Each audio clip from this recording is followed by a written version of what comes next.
What's good, guys? We got another story today, and today's story takes place when I was 15 years old, back in February of 2016. And on this day, I had this Spanish class, and I just hated that class. Like, it was the teacher's first year of teaching, and he was like this military drill sergeant guy, and he just basically just sucked at his job. Like, he could not be a teacher. So on this day, I had that class, and I had a XANAX on me. I had a peach little .5 on me, and I wasn't looking to get too lit, that's why I popped that .5. I guess I was just trying to calm myself before I went into that hellhole class, so I take that .5, and I remember I took it at the water fountains, and at my school, there was like 6 different water fountains lined up next to each other in the hallways, and there's always people at the water fountains hanging out, so I had to like low-key take this Xan, and I did. And at this point, the bell has already rung, and everybody's already in class, so there's just like a few people walking around.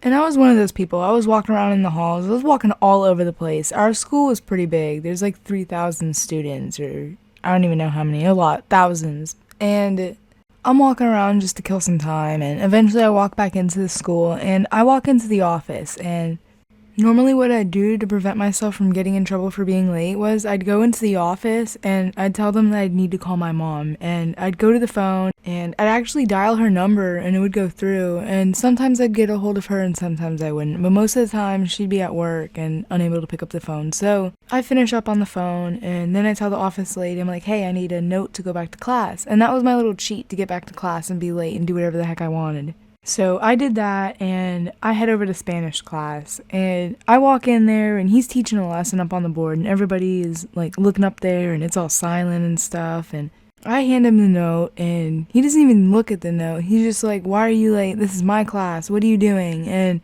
I'm like, well, I have this note. You can call up the office. I was just there calling my mom. Like, I don't know what's going on. And even after I had said that, he still ignored my note, and he was like, okay, sit down. So I just sat down, and I didn't think anything of it. And then a couple days go by, and I don't know where I got this information from. I don't remember, it so long ago, but somebody tells me that I have detention, and they tell me where to go and stuff, and I'm like, detention? Why do I have detention? Like, what happened? And guys, I've never had detention. I kept myself out of trouble for the most part. Like, I never got in trouble in school like that, getting detention or ISSP or getting suspended or anything like that. And that never happened to me. So this was pretty surprising and new for me. So what ended up happening that day was school ended and they tell me to go wherever for detention, and I was sitting there in the hallway and I was waiting there, and as time went by, all these other students started gathering there for the detention, and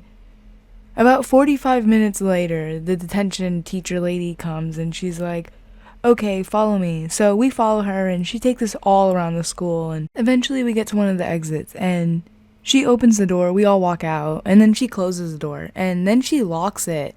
And then she tells everybody, she's like, okay, everybody go home, goodbye, see ya. And everyone's all excited, they're cheering, they walk away, and I'm sitting there, and I'm just like, how am I gonna get home? But luckily that day, my friend Katrina, my good friend Katrina, she had detention as well, and she was walking to her car, she was walking with me, we were talking, and I was like, how am I gonna get home? And she was like, okay, I guess I'll have to drive you home. And we were walking for a little while because Katrina, she did not want to pay for school's parking in the parking lot at the school. So she parked her car in like this apartment complex that was across the street from the school basically. So we were walking over there, and as we were walking over there, I take a XANAX, and I take one of the .5s.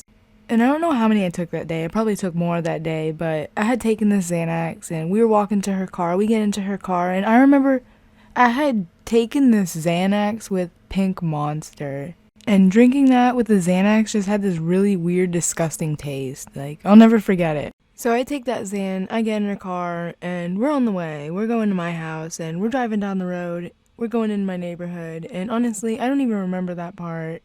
I don't remember anything else that happened that day, so we're just gonna end the story here. Hope you guys did enjoy. I've got like 200 other story videos, so subscribe, like, and stay tuned, and peace.